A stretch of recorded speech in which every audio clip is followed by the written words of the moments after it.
سامعین کرام و حاضرین جمعہ،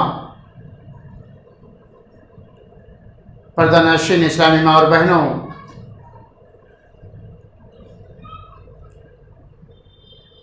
اولاً تمام قسم کی تعریف و توصیف، بڑائی و بزرگی، حمد و ثنا اس خالق کائنات مالک ارض و سما کے لیے ہے کہ جس نے ہمیں ایمان والا بنایا، مسلم گھرانے میں پیدا کیا اور دنیاوی و اخروی دونوں زندگیوں کو بہتر بنانے کے لیے قرآن و سنت کی شکل میں دستور الحیات عطا کیا۔ بعدہ درود و سلام ہو جملہ انبیاء و رسول پر، بالخصوص ہمارے آخری نبی جناب احمد محمد مجتبی صلی اللہ علیہ وسلم پر۔ سامعین کرام، گزشتہ 2 خطبہ جمعہ سے بات چل رہی ہے اللہ کے رسول صلی اللہ علیہ وسلم کی سیرت کے تعلق سے۔ سیرت النبی کے موضوع پر آج کا یہ تیسرا خطبہ ہے۔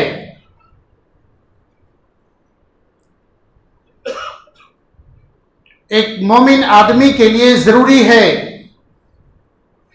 کہ اللہ رب العزت سے محبت کرنے کے بعد اللہ رب العزت کی عظمت و جلالت کو اپنے دل میں بٹھانے کے بعد سب سے زیادہ محبت اپنے نبی سے ہونی چاہیے، اپنی اولاد سے زیادہ، اپنے والد سے زیادہ، اپنے خاندان سے زیادہ، اپنے قبیلے سے زیادہ، دنیا کی تمام شے سے زیادہ اپنے نبی کی محبت اپنے دل میں ہونی چاہیے۔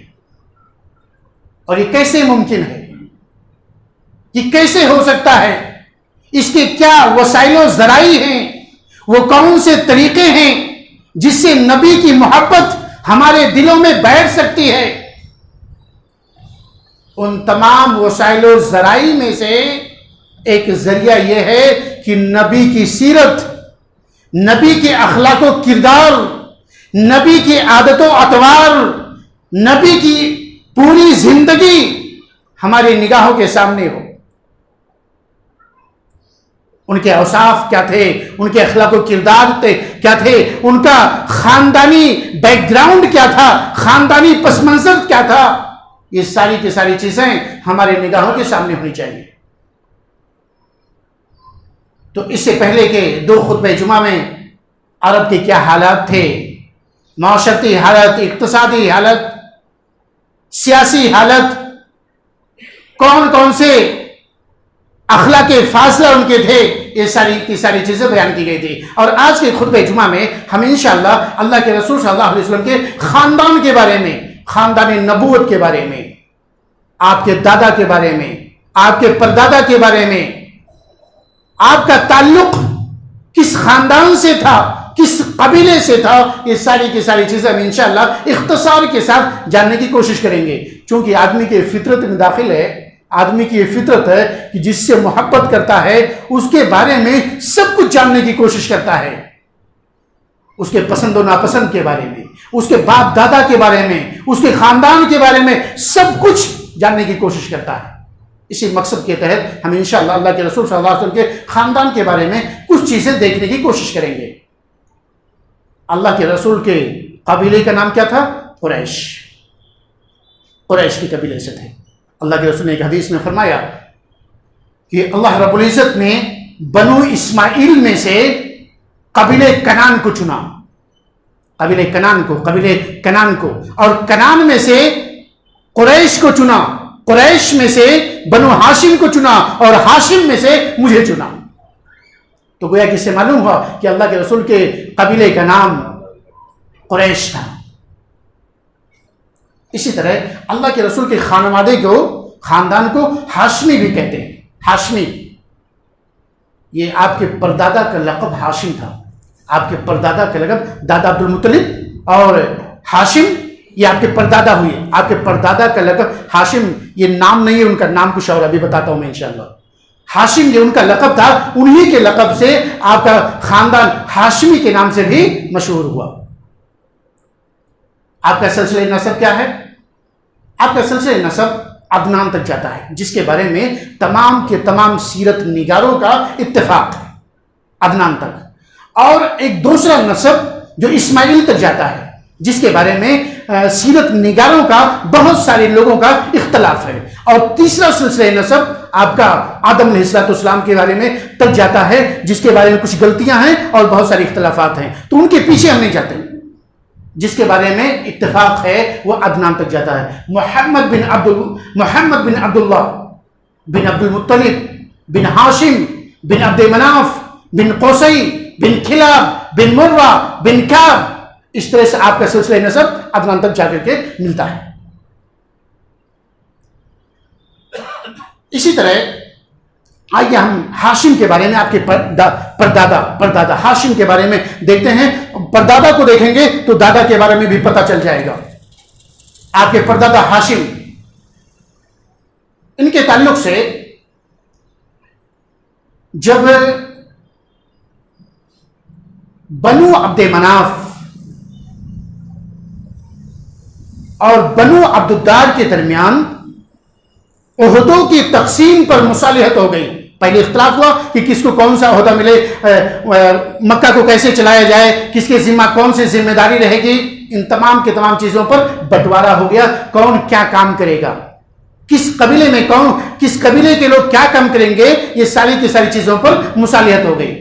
تو عبد مناف کی اولاد میں سے بنو ہاشم کو سقایا اور رفادہ کا کام ملا. سقایا اور رفادہ ایک عہدہ تھا. سقایا کا مطلب یہ ہے کہ حجاج کرام کو پانی پلانا. حجاج کرام کو پانی پلانا کیسے پانی پلاتے تھے؟ حوض میں پانی اکٹھا کرتے تھے اور اسی میں کھجور اور کشمش وغیرہ ملا کر کے اسے میٹھا بناتے. حوض میں کھجور ڈالتے، کشمش وغیرہ ڈالتے، اس کو میٹھا کرتے اور پھر حجاج کرام کو پلاتے. یہ سقایا تھا. اور رفادہ حجاج کرام کے لیے کھانے پینے کا انتظام کرنا. ہاشم یہ قبیلے میں بہت معزز اور مالدار تھے. ان کا نام کیا تھا؟ ان کا نام عمر تھا. ان کا نام عمر. ہاشم کا نام یعنی آپ کے پردادا کا نام کیا تھا؟ عمر تھا. لیکن کس سے مشہور ہوئے؟ ہاشم سے مشہور ہوئے. ہاشم کا لقب کیوں ملا؟ ہاشم کے معنی ہے توڑنے والا. ہاشم کے معنی ہے توڑنے والا. پہلے یہ شخص ہیں جنہوں نے مکے میں حجاج کرام کے لیے روٹی کو توڑ کر کے سالن میں مکس کیا اور پھر حجاج کرام کو کھلایا. اس لیے ان کا لقب کیا پڑ گیا؟ ہاشم یعنی توڑنے والا. نام کیا ہے؟ عمر. نام عمر ہے. ان کے تعلق سے ایک مشہور واقعہ ہے کہ وہ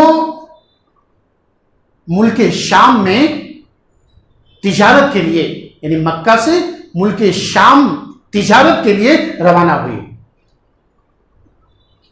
اور راستے میں مدینہ میں رکے اور قبیلے بنو نجار کی ایک خاتون سلمہ بنت عمر سے شادی کر لیے. راستے میں مدینہ میں رک کر کے وہاں پہ شادی کیے، نکاح کیے اور اس کے بعد وہیں پر کچھ دنوں تک ٹھہرے رہے اور پھر وہاں سے بیوی کو میکے ہی میں چھوڑ کر کے حالت حمل میں کچھ دنوں تک رہے. بیوی حمل سے واقع ہو گئی. حالت حمل میں بیوی کو میکے ہی میں چھوڑ کر کے شام کے لیے روانہ ہو گئے، ملک شام کے لیے. اور فلسطین میں جا کر کے شہر غزہ میں ان کا انتقال ہو گیا. ادھر بیوی کو حالت حمل میں چھوڑ کر کے گئے تھے، بیوی سے بچہ پیدا ہوا یعنی سلمہ بنت عمر سے. نام کیا تھا؟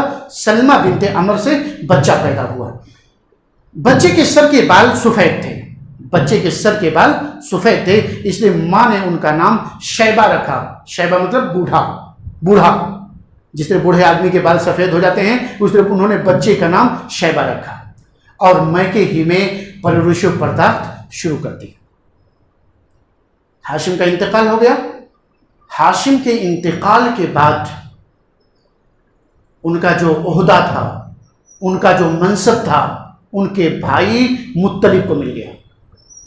ان کے بھائی مطلب کو ذمہ داری سونپ دی گئی، اور مطلب کا بھی مقام بہت اونچا تھا، بہت زیادہ عزت و شرف والے آدمی تھے، ان کی بات ٹالی نہیں جاتی تھی، وہ جو بول دیتے تھے لوگ اس کو مان لیتے تھے۔ فیاضی میں بہت مشہور تھے، لوگ ان کا لقب فیاض رکھ چھوڑے تھے۔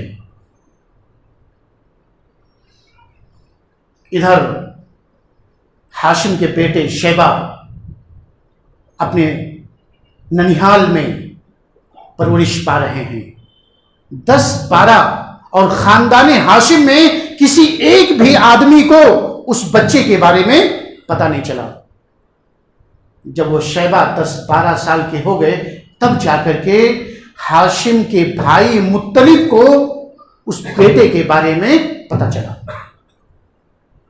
اس کے بعد جب پتہ چل گیا تو سواری پر سوار ہوئے اور بھتیجے کو لینے کے لیے مدینہ روانہ ہوئے، اور جب مدینہ جا کر کے پہنچے شیبہ کو دیکھے تو بھتیجے کو سینے سے لگا لیے، آنکھیں اشکبار ہو گئیں، اور سواری پر پیچھے بٹھا کر کے مدینہ کے لیے، مکہ کے لیے نکلنا چاہے۔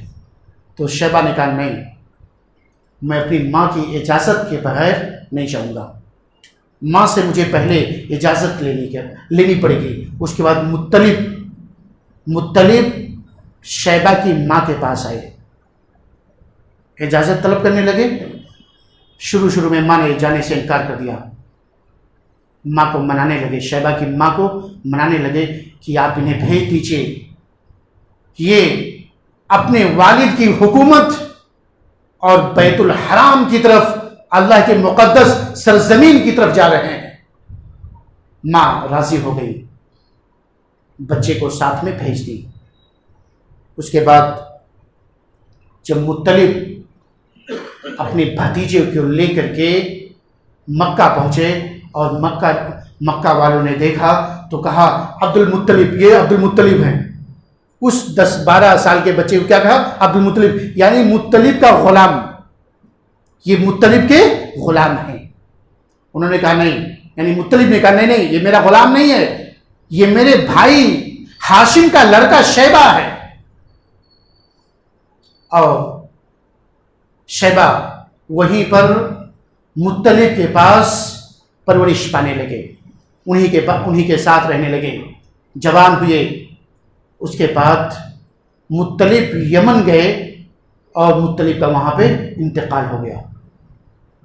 انتقال ہونے کے بعد ان کی جو ذمہ داریاں تھیں، ان کا جو عہدہ اور منصب تھا، رفادہ اور سقایا کا منصب جو انہیں دیا گیا تھا، جو کام دیا گیا تھا، وہ کام اب شیبہ کے ذمہ آ گیا۔ ان کو سونپ دیا گیا کہ اب یہ ساری کی ساری ذمہ داری تم سنبھالو۔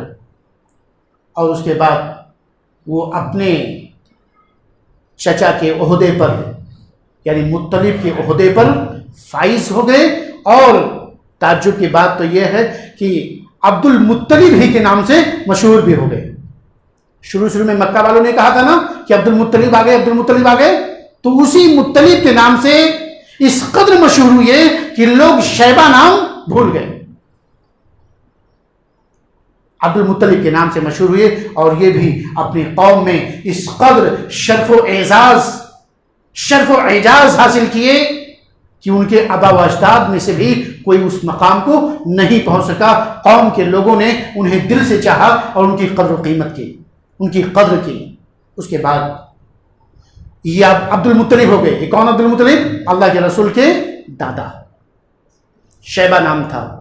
کس نام سے؟ نام کیا تھا؟ شیبہ تھا۔ مشہور کس سے ہوئے؟ تاریخ کس بات سے جانتی ہے؟ لوگ کس نام سے جانتے ہیں؟ عبد المطلب کے نام سے۔ اس کے بعد جب مطلب کا انتقال ہو گیا، یعنی عبد المطلب نہیں ہے، جب مطلب کا یعنی ہاشم کے بھائی مطلب کا جب انتقال ہو گیا تو نوفل نے، جو عبد المطلب کا چچا تھا، نوفل نے عبد المطلب کے صحن پر غاصبانہ قبضہ کر لیا. کہ ابھی نوجوان ہیں، چھوٹے ہیں، ان کے بہت سارے لوگ انتقال ہو گیا ہے. اس نے موقع دیکھتے ہوئے غاصبانہ ناحق ناجائز قبضہ کر لیا. عبد المطلب نے قریش کے لوگوں کو مدد کے لیے پکارا.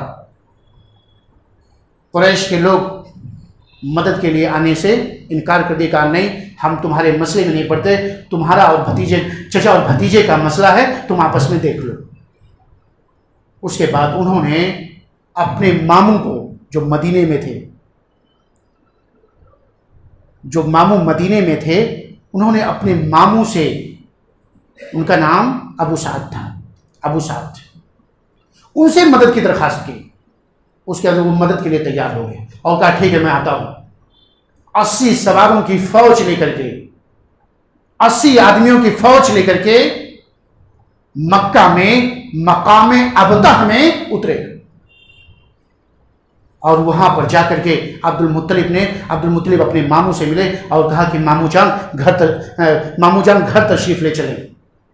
تو انہوں نے کہا نہیں، اللہ کی قسم میں تمہارے گھر اس وقت تک نہیں جاؤں گا جب تک کہ میں نوفل سے مل نہ لوں. اس کے بعد عبد المطلب کے ماموں آگے بڑھے اور دیکھے کہ نوفل حطیم میں مشائخ قریش کے ساتھ بیٹھا ہوا ہے. اس کے سر پر جا کھڑے ہوئے اور کہا، اپنی تلوار کو بے نیام کرتے ہوئے، اپنی تلوار بلند کرتے ہوئے کہا، رب کعبہ کی قسم اگر تم نے میرے بھانجے کی زمین کو واپس نہ کیا تو میں یہ تلوار تمہارے اندر پیوست کر دوں گا، اس تلوار سے تمہارا کام صاف کر دوں گا. نوفل کے اندر ڈر پیدا ہوا. نوفل ڈر گیا اور ڈرنے کے بعد کہا ٹھیک ہے میں نے واپس کر دیا، جاؤ ٹھیک ہے میں نے واپس کر دیا. اس کے بعد ان کے ماموں نے مشائخ قریش کو، جہاں پر قریش کے بڑے بڑے لوگ بیٹھے ہوئے تھے، ان کو گواہ بنایا اور اس کے بعد اپنے بھانجے عبد المطلب کے گھر گئے، وہاں پر 3 دن تک رہے اور اس دوران عمرہ کیا، پھر مدینہ واپس گئے. اس واقعے کے بعد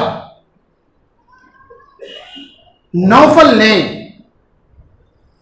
ہاشم کے خلاف، بنو ہاشم کے خلاف، یعنی جو ہاشم کی پوری اولاد تھی ان کے خلاف بنو عبد شمس سے تعاون کا معاہدہ کیا کہ آپ لوگ ہماری مدد کرو گے، ہم ان کے خلاف جب بھی جائیں گے، ان سے لڑائی لڑیں گے، آپ ہماری مدد کرو گے. عبد شمس سے وہ لوگ تیار ہو گئے.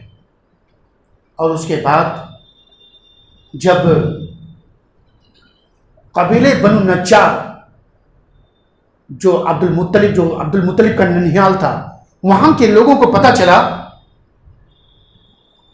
اس قبیلے کے لوگوں کو پتہ چلا تو وہ لوگ ان کے ماموں کے پاس آئے اور کہا کہ آپ نے اس طرح سے قبیلے خزا کے لوگ قبیلے بنو نجار کے لوگوں کے پاس آئے، قبیلے خزا کے لوگ قبیلے بنو نجار کے لوگوں کے پاس آئے اور کہا کہ آپ نے عبد المطلب کی مدد کی ہے، صرف آپ کی ذمہ داری نہیں ہے، ہماری بھی ذمہ داری ہے. کہا ان کی ماں کا تعلق ہمارے قبیلے سے تھا، اس لیے وہ ہماری بھی اولاد ہیں، ہم بھی ان کی مدد کریں گے. اور سب لوگوں نے جا کر کے دار الندوہ میں جو وہاں کا میٹنگ وغیرہ کرنے کا ہال تھا، وہاں پہ جا کر کے معاہدہ کیے کہ ہم بھی ان کے خلاف بنو نوفل اور بنو عبد شم کے خلاف بنو ہاشم کی ہم بھی مدد کریں گے.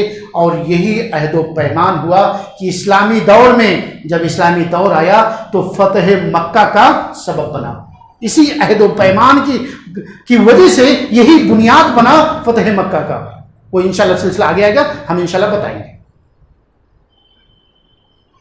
اسی طرح عبد المطلب کے تعلق سے میں نے بتایا تھا کہ انہوں نے اپنے بیٹوں میں سے ایک بیٹے کو قربان کرنے کے لیے نظر مانی تھی، گزشتہ خطبے میں بتایا تھا، وہ واقعے کو ذہن میں رکھیں.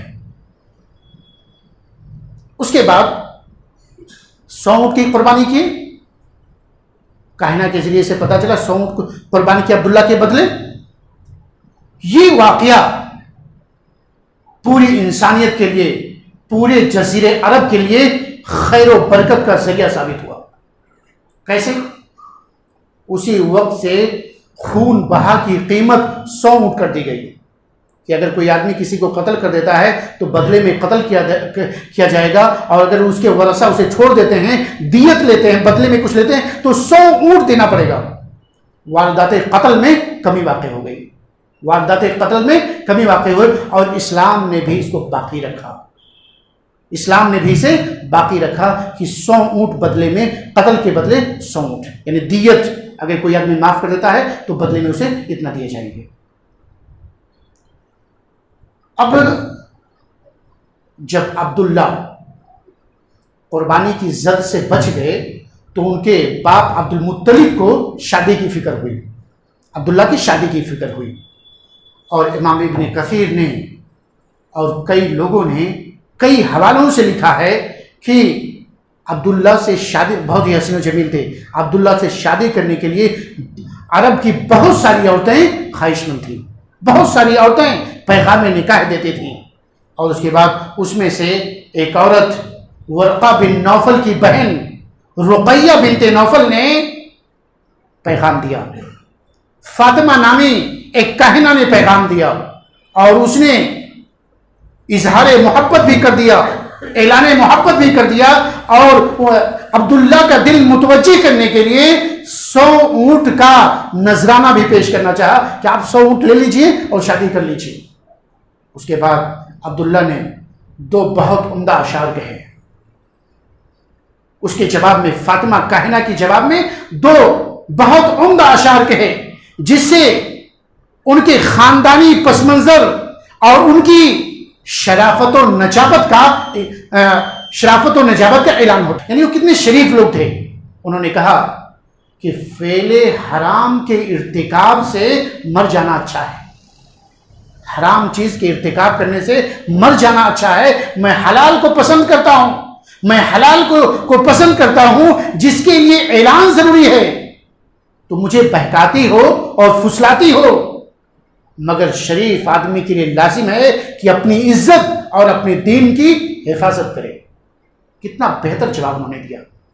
آج کے ہمارے ان مسلم بچے اور بچیوں کے لیے عبرتناک پیغام ہے، بہت ہی بہتر سبق ہے کہ جو چند باتوں میں آ کر کے، جھوٹے وعدے کر کے، دل فریبی میں آ کر کے اور وقتی فائدے کے لیے اپنے دین و ایمان گما بیٹھتے ہیں اور اپنے خاندان کی ناک کٹوا دیتے ہیں۔ یہ عبرت کا پیغام کہ عبداللہ نے کیا کہا، فعل حرام سے تو مر جانا اچھا ہے، فعل حرام کے ارتکاب سے مر جانا ہی اچھا ہے۔ ایک شریف آدمی اپنے دین کی اور اپنی عزت و آبرو کی حفاظت کرتا ہے، یہ شریفوں کا کام ہونا چاہیے۔ اس کے بعد رقیہ بنت نوفل نے، ایک مرتبہ ایسا ہوا کہ عبد المطلب اور عبداللہ کہیں جا رہے تھے۔ رقیہ بنت نوفل نے دیکھا، کہا کہاں جا رہے ہو؟ عبداللہ سے پوچھا کہ کہاں جا رہے ہو؟ کہا ساتھ میں میرے والد ہیں، مجھے میرے والد جہاں لے کر کے جائیں گے میں جاؤں گا۔ اس کے بعد اس نے کہا کیا تم قربانی کے اونٹ ہو؟ کیا تم قربانی کے اونٹ ہو کہ تمہاری نکیل پکڑ کر کے جو چاہے جب چاہے جہاں چاہے لے جائے؟ انہوں نے بہت پیارا جواب دیا۔ اس موقع پر اس کو بھی بہت ہی پیارا عبداللہ نے جواب دیا، کہا کہ میرے والد ہیں، میں ان کی حکم عدولی نہیں کر سکتا، میں ان کی نافرمانی نہیں کر سکتا، میں ان کے حکم کے خلاف نہیں کر سکتا، اور نہ ہی مجھے ان کی جدائی برداشت ہے۔ اس کے بعد عبد المطلب انہیں لے کر کے مدینہ گئے۔ مدینہ میں آمینہ کا جو خاندان تھا، سیدہ آمینہ کا جو خاندان تھا، وہ بھی سرداروں کا خاندان تھا۔